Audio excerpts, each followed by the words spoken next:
Parties allowed all its MLAs to recontest in the Upper Assam region, which will vote on the 27th. Well, let's go across to Ratnadeep for more on this. And Ratnadeep, there was a lot of disquiet, especially among some of the senior Congress leaders over the list.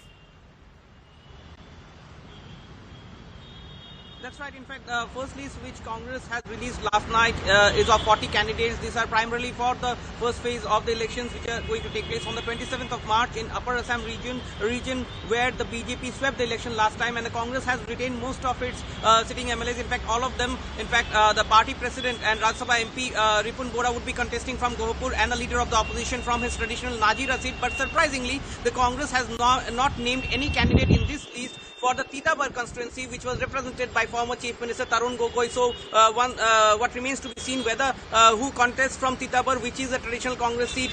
But there have been a lot of rumblings, particularly for the seat sharing in Barak Valley region, where the tallest leader of the party, Susmita Dev, is reportedly upset, and we are picking up from party sources that she has raised her concerns with the party high command. Also, there have been rumblings within the party about seat sharing with the allies, particularly AIUDF. So Congress really, now taking time in terms of settling all this. Remember, the second phase and the third phase list has to come out. So one has to see how Congress manages all this. Also, there are speculations that several BJP and AGP candidates who have not been given tickets might actually contest with Congress tickets. So whether this last minute parachuting of opposition candidates into Congress will be accepted by the party workers is something that we have to watch out for.